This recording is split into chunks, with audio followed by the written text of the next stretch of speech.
ألا بذكر الله تطمئن القلوب۔ تاریخ اٹھا کر دیکھیں، کبھی کسی نبی کریم علیہ السلام کی پشت میں کسی نے غیر اللہ کے آگے اپنا سر نہیں جھکایا۔ گزشتہ افراد کو تو تاریخ نہیں جانتی، لیکن حضرت ہاشم کو، حضرت عبد المطلب کو، حضرت عبداللہ کو سب جانتے ہیں۔ ایک ایک پل، ایک ایک لمحہ آپ کی زندگی کا ریکارڈ ہے۔ کبھی حضرت عبد المطلب نے اور کبھی حضرت عبداللہ نے کعبہ میں 360 فٹ تھے، کبھی کسی کے آگے سر نہیں جھکایا، نیاز نہیں چڑھائی۔ یہ نور نبوت کا اثر تھا۔ اور ظاہر کی بات ہے کہ جو نبوت کا نور اٹھانے کا متحمل ہو سکتا ہے، اس میں ضلالت اور گمراہی نہیں آ سکتی۔ یہ نور چمکتا تھا۔ حضرت عبداللہ کی شادی نہیں ہوئی تھی۔ تاریخ اٹھا کر دیکھیں، سب سے زیادہ شرمیلے نوجوان، لڑکیوں سے بھی زیادہ شرمیلے حضرت عبداللہ تھے۔ نظر نیچے جھکا کر بہت آہستہ روی سے گفتگو کرنے والے اور ہر طرح کی برائی سے دور حضرت عبداللہ تھے۔ قریش کی لڑکیاں حضرت عبداللہ کو دیکھتی تو چاہتی کہ آپ کے ساتھ شادی ہو جائے، نکاح ہو جائے۔ ایک بڑی معزز خاندان اور قبیلے سے ایک لڑکی نے اپنے دروازے میں کھڑے ہو کر حضرت عبداللہ کو بلایا اور کہا کہ عبداللہ آؤ، میں تمہارے ساتھ رہنا اور سونا چاہتی ہوں۔ حضرت عبداللہ نے کہا میں اللہ کی پناہ چاہتا ہوں۔ زمانہ جاہلیت ہے، یہ کوئی عیب کی بات نہیں تھی، لیکن حضرت عبداللہ نے کہا میں اللہ کی پناہ چاہتا ہوں اس گناہ سے، اور چلے گئے۔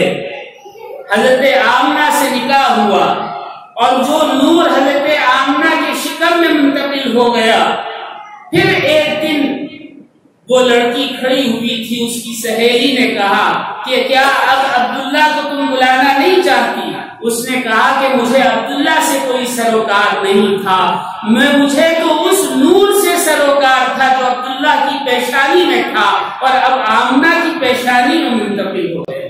ایسے بہت سارے واقعات نبی کریم علیہ السلام کا یہ نور نبوت یا نور محمد 1000 سال تک اس دنیا میں حضرت آدم کی پیدائش سے قبل اللہ کے روبرو سجدے میں گرا رہا۔ ہم یہ سمجھتے ہیں کہ نبی کریم علیہ السلام نور ہیں، صحیح بات ہے، لیکن مجسم نور نہیں ہے۔ جیسا ہمارے ذہنوں میں ایک بات آتی، جیسے ہم یہ سوچتے ہیں جیسے فرشتے ایسے، آپ نہیں۔ اللہ نے صاف فرما دیا، کلمہ پڑھو، اشہد ان محمدن عبدہ ورسولہ، پہلے بندے پھر رسول، نور نبوت بعد میں، پہلے نور ولادت۔ ہم یہ سمجھتے ہیں کہ نبی کریم علیہ السلام کا نور خالصتاً نور ہے، جیسے فرشتے نورانی ہیں، ایسا نہیں ہے۔ نبی کریم علیہ السلام انسان ہیں، اللہ کی مخلوق ہیں، حضرت آدم کی پشت سے ہیں، اور آپ بھی مٹی سے بنائے گئے ہیں۔ یہ اور بات ہے، مٹی افضل ہوتی ہے، ایک دوسری جگہ کی مٹی ایک جگہ سے دوسری جگہ کی اچھی ہوتی ہے۔ نبی کریم علیہ السلام کی مٹی سب مٹیوں سے افضل ہے۔ آپ کا جسم مبارک تمام اجسام سے مبارک ہے اور افضل ہے، اور آپ کا نور نبوت تمام نوروں سے زیادہ افضل اور زیادہ مکرم ہے۔ لیکن اگر آپ کو خالصتاً نور تصور کر لیا جائے تو پھر یہ خاصیت جو اللہ رب العزت نے آپ کے اندر رکھی تھی کہ آپ کا چہرہ مبارک، آپ کے ہاتھ مبارک، آپ کے پائے مبارک، اور آپ کی پیشانی، آپ کے لب اور آپ کی آنکھیں جب اندھیرے میں چمکتی تھی تو روشنی پھوٹتی تھی، یہ اگر خالصتاً نور کی وجہ سے ہے تو پھر یہ کوئی کمال نہیں ہے۔ کمال تو یہ ہے کہ آپ انسان ہیں اور انسان کی یہ خاص صفت اللہ نے عطا فرمائی، یہ نور عطا فرمایا جو دوسرے انسان انسانوں کو اللہ نے عطا نہیں کیا۔